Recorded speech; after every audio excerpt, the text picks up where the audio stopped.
2021년 12억 4천만 원에 거래됐던 송도 아파트가 지금은 6억대까지 곤두박질 쳤습니다. 심지어 저층은 5억 8천에 거래된 사례도 있죠. 3년 전 분양권조차 구하기 힘들었던 메가 단지가 지금은 연락조차 없는 냉각된 시장이 되었습니다. 거래량은 급감했고 사는 사람의 심리를 보여주는 매수세 지수는 불과 몇 년 전보다 10분의 1 수준으로 떨어졌습니다. 이처럼 차가워진 시장 분위기에서 지금 이 가격은 정말 기회일까요? 아니면 더 큰 함정의 시작일까요? 오늘 영상에서는 송도에서 무슨 일이 벌어졌는지, 영상 후반에는 송도 시장이 왜 이렇게까지 가라앉았는지 실제 아파트 거래 흐름을 보며 같이 살펴보겠습니다. 들어가기 전에 구독과 좋아요 꼭 부탁드립니다. 47세 김도현 씨 건설회사 현장 소장으로 20년째 일하고 있습니다. 20년째 새벽 5시에 일어나 안전모와 안전화를 챙겨 현장으로 향합니다. 손바닥은 시멘트 가루로 거칠어졌고 무릎은 계단 오르내리느라 아픕니다. 아내 이수진 씨는 44살로 마트에서 계산원 일을 하고 있습니다. 하루 8시간을 서서 바코드를 찍다 보니 다리가 퉁퉁 부어 집에 오면 첫째로 하는 일이 발 마사지부터 했습니다. 결혼 15년 동안 전셋집만 3번을 옮겼습니다. 이사할 때마다 수진 씨는 박스를 정리하며 중얼거렸습니다. 여보, 우리도 언제쯤 짐 풀 집이 생길까? 도현 씨는 현장에서 지어주는 아파트들을 보며 늘 생각했습니다. 저 집들 중 하나라도 우리 거였으면. 특히 큰아들 민준이가 중1, 둘째 민수가 초5가 되면서 더 절실해졌습니다. 아빠 친구들은 다 자기 방이 있는데 우리는 언제까지 같이 써야 해? 그날 밤 도현 씨는 수진 씨에게 말했습니다. 여보, 우리도 이제 집 하나 마련해야 하지 않을까? 2021년 가을, 도현 씨는 퇴근길 지하철에서 유튜브를 보다 송도 부동산 전망 영상을 보게 됐습니다. 인천의 강남 송도 1년 만에 4억이 올랐습니다. 댓글을 훑어봤습니다. 여기 진짜 살기 좋음. 저도 올해 사서 벌써 1억 올랐어요. 왠지 모르게 가슴이 두근거렸습니다. 집에 돌아와 수진 씨에게 조심스럽게 말을 꺼냈습니다. 여보, 송도 바다 쪽 아파트 알아? 거기 비싸지 않아? 요즘 계속 오르고 있다던데 그래도 아직 서울보단 싸고 3,000세대 큰 단지래. 수진 씨는 고무장갑을 벗으며 말했습니다. 좋긴 하지, 근데 전세금 빼도 한참 모자라잖아. 도현 씨는 밤늦게까지 계산기를 두드렸습니다. 전세 보증금 3억 5천, 적금 5천, 일부 대출을 받으면 가능해 보였습니다. 그 주말 부부는 직접 송도로 향했습니다. 도착하자 고층 아파트들이 바다를 배경으로 줄지어 서 있었습니다. 중개사가 말했습니다. 여기 작년엔 5억도 안 했던 집들이 1년 만에 3, 4억 오른 거 아세요? 분위기 보면 앞으로 더 오를 거라는 말 많습니다. 요즘 문의 많아요. 엘리베이터를 타고 3층 집을 보러 올라갔습니다. 현관문을 여는 순간 수진 씨는 작은 탄성을 내뱉었습니다. 와, 바다가 보여. 도현 씨도 창문 앞에 서서 오래 바라봤습니다. 여보, 여기서 살면 진짜 좋겠다. 애들도 뛰어놀기 좋고. 2021년 11월 도현 씨와 수진 씨는 그 집을 9억 8천만 원에 계약했습니다. 계약서를 들고 나오는 길 도현 씨는 수진 씨의 손을 꼭 잡고 말했습니다. 여보, 우리 드디어 바다 보는 집 주인 됐네. 수진 씨는 고개를 끄덕이며 눈물을 훔쳤습니다. 15년 만에 처음으로 그 집이 진짜 우리 것이라는 실감이 조금씩 밀려왔습니다. 새 집에 적응할 즈음. 하루가 끝난 밤 도현 씨는 늘 침대에 누워 앱을 켰습니다. 새로 올라온 호가를 보는 게 유일한 낙이었죠. 여보, 우리 단지 또 올랐어. 10억 5천 나왔다고. 진짜? 벌써 7천 올랐네. 커뮤니티도 들떠 있었습니다. 11억 호가 나왔어요.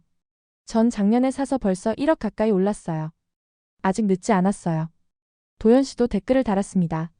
3층인데도 전망 괜찮아요. 애들도 좋아해서 만족하고 있어요. 요즘 도현 씨에게 달라진 게 하나 있었습니다. 원래는 100원 차이도 꼼꼼히 따지던 사람이었는데 요즘은 아이들 간식 살 때 가격표를 잘 들여다보지 않게 됐죠.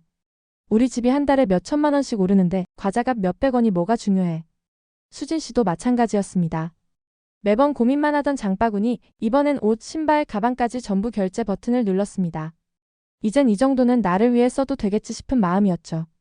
그러던 2022년 2월 같은 단지 13층이 12억 4,500에 거래됐다는 소식이 들렸습니다. 우리 집도 이제 11억쯤 하겠는데? 4개월 만에 3억 가까이 오른 거야? 대출이자 170만 원도 아깝지 않다니까. 모든 게 잘 풀릴 것 같았던 순간, 하지만 그 기쁨은 오래가지 않았습니다. 2022년 5월부터 분위기가 바뀌었죠. 하나둘씩 매물이 올라오더니 한 달 사이에 15개까지 늘었습니다. 4개월 동안 단 한 건의 거래도 이어지지 않았습니다. 2022년 4월 같은 평형 14층이 11억 4천만 원에 거래된 게 마지막이었죠. 그렇게 조용한 시간이 흐르던 8월 처음으로 6억대 매물이 시장에 등장했습니다. 도현 씨는 폰을 내려놓고 한참을 말이 없었습니다. 기준금리 인상 여파 5월 이자는 어느새 220만 원까지 늘었고 월급이 들어오자마자 절반 이상이 이자부터 빠져나갔습니다. 두 사람 모두 계속 이렇게 살아도 되나 하는 생각이 더 무거웠습니다.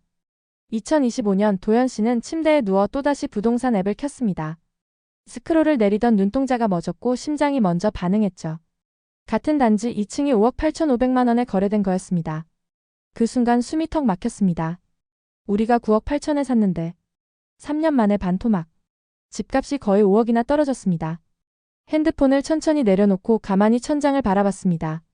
창밖에서 파도 소리가 들렸지만 마음은 무겁게 가라앉았습니다. 다음날 저녁 도현 씨는 소파에 앉아 수진 씨를 바라봤습니다. 입을 때려다 몇 번을 삼킨 끝에 겨우 말을 꺼냈습니다. 우리가 진짜 살 집이 아니라 꿈을 산 건지도 몰라. 수진 씨는 한참 만에 고개를 들었습니다. 그땐 우리에겐 그게 기회처럼 보였잖아.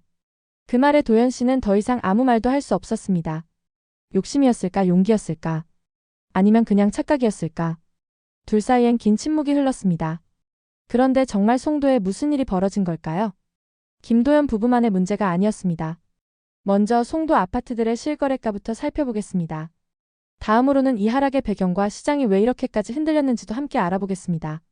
더샵 송도 마리나베이 84타입 2022년 2월 13층이 12억 4,500만 원에 거래됐습니다. 그런데 2025년 7월 저층인 2층이 5억 8,500만 원에 실거래됐습니다. 무려 6억 6천만 원이 빠진 셈이죠. 심지어 같은 달 13층보다 더 높은 19층도 6억 3,700만 원에 거래됐습니다. 단순히 층수가 낮아서 생긴 가격 차이가 아니었던 겁니다. 김도현 부부와 같은 평형이 절반 가까이 하락한 겁니다. 송도 센트럴파크 푸르지오 아파트는 84타입 기준 2022년 2월 39층 최고가가 13억 6,500만 원이었으나 2025년 6월에는 9층이 8억 6천만 원에 거래됐습니다. 학군지 및 체드윅 국제학교가 있는 109 프리미엄 단지임에도 불구하고 5억 원 이상 하락한 셈입니다. 다음으로 이 편한 세상 송도 아파트도 살펴보겠습니다. 2021년 8월 84타입 기준 20층이 10억 7,500만 원에 거래되었는데 2025년 7월에는 24층이 6억 4,350만 원에 거래되며 4억 3,150만 원 하락했습니다. 세 곳 모두 비슷한 패턴을 보이고 있죠. 그렇다면 송도 부동산 왜 이렇게까지 흔들리게 된 걸까요? 송도의 가장 큰 특징은 거주 구조였습니다. 2024년 11월 기준 송도 인구는 21만 2천 명으로 계획 인구 30만 명의 70% 수준입니다. 그런데 상당 부분이 실제 거주자가 아니라 투자 목적이었다는 점이 문제였죠. 송도 부동산 시장은 서울 부동산 정책에 민감하게 반응하는 특성을 보여왔습니다. 서울 규제가 강화될 때마다 송도로 자금이 유입됐고 반대로 서울 규제가 완화되면 자금이 빠져나가는 패턴을 반복했습니다. 문제는 이들 대부분이 장기 보유보다는 단기 차익을 목적으로 했다는 점입니다. 시장 분위기가 바뀌면 동시에 매도에 나서게 되죠. 2025년 현재 송도는 전체 도시개발 계획의 절반 정도만 완성된 상태입니다. 주거 지역은 대부분 채워졌지만 업무 상업시설은 아직도 50% 넘게 개발 중입니다. 또한 공급은 계속 쏟아졌고 시장은 그걸 감당할 수 없었습니다. 2022년부터 2023년까지 송도에는 아파트 입주 물량이 폭발적으로 늘어났습니다. 인천 전체 18만 세대 중 송도에만 1만 8천 세대, 그중 2023년 한 해에만 약 4,785세대가 동시에 입주를 시작했습니다. 공급은 수요를 훨씬 초과했고 시장은 감당할 수 없을 만큼의 매물에 휩싸였죠. 하지만 그건 시작에 불과했습니다. GTX-B 개통은 당초 2025년으로 기대됐지만 계획 차질로 일정이 계속 밀리며 기대감으로 버티던 투자자들의 마음은 서서히 꺾였습니다. 은행이자만 봐도 숨이 턱 막히던 시절. 버틸 수 없었던 사람들은 결국 이건 아니다 싶어 집부터 내놓기 시작했죠. 결정타는 서울 규제 완화였습니다. 재건축 기대가 다시 살아난 서울로 투자 자금이 빠르게 이동했고 그만큼 송도 같은 외곽 지역은 투자 매력에서 밀리기 시작했습니다. 하지만 모든 지역이 같지는 않았습니다. 609, 809처럼 대규모 공급이 몰린 곳은 최고가 대비 반토막 수준으로 하락했지만 체드윅 국제학교 한국지 같은 인프라가 가까운 109나 309 일부 단지는 상대적으로 안정적인 흐름을 이어간 단지들도 있었습니다. 도현 씨는 그제야 깨달았습니다.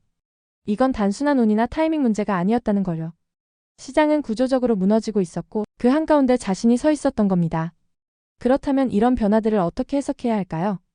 2024년 상반기 송도 아파트 거래량은 1,593건으로 2023년 하반기보다 3배 넘게 늘었습니다. 긴 거래 가뭄에서 서서히 벗어나고 있다는 뜻이죠. 하지만 2025년 상반기에는 다시 거래가 얼어붙는 조짐이 뚜렷해졌습니다. 대출 규제와 시장 관망세가 겹치면서 송도 역시 거래량이 다시 빠르게 줄고 있습니다. 특히 627 대출 규제 이후 인천 전체 아파트 거래량은 절반 가까이 급감했죠. 회복 기대감이 꺾인 채 다시 거래 절벽에 대한 우려가 고개를 들고 있는 상황입니다. 2025년 기준 서울에서 전용 84타입 아파트를 매입하려면 평균 14억 원대가 필요하지만 송도에서는 같은 평형을 절반 수준 가격에 매입할 수 있습니다. 가격 경쟁력이 생긴 거죠. 앞으로의 변화도 주목할 만합니다. GTX-B 노선이 2030년 이후 개통되면 송도와 서울역 이동 시간이 20-30분대로 줄어듭니다. 송도 바이오 단지도 현재 확장 중이며 2만 명 규모의 고용 창출을 목표로 하고 있습니다. 물론 변수는 있습니다. 서울 규제 완화와 2025년까지의 추가 공급 물량은 여전히 시장에 영향을 줄 수 있는 요인입니다. GTX 개통 등 미래 인프라 개선이 예정된 가운데 송도는 바닥권을 지나 점차 회복 흐름을 보이고 있습니다. 현재로선 2027에서 2028년 교통 호재가 본격 반영되는 시점이 하나의 전환점이 될 가능성이 있습니다. 이제는 감정보다 데이터를 바탕으로 시장을 바라볼 필요가 있습니다. 김도연 부부의 이야기는 단순한 가격 하락의 문제가 아닙니다. 한 가정의 15년 꿈이 어떻게 시장의 흐름 속에서 흔들렸는지를 보여줍니다. 현재 신도시나 송도 투자를 고려하고 있다면 입주 수요, 공급 계획, 생활 인프라 현황 등 기초적인 요소들을 면밀히 되짚어볼 필요가 있습니다. 김도연 씨는 지금도 새벽 5시에 일어납니다. 손엔 시멘트 가루가, 마음엔 한 장의 계약서가 남았습니다. 한 번의 선택이 남긴 무게, 그 안엔 숫자보다 더 많은 이야기가 담겨 있었죠. 오늘 이야기가 도움이 되셨다면 구독과 좋아요로 함께해주세요. 좋은 선택은 늘 깊은 고민에서 시작됩니다. 시청해주셔서 감사합니다.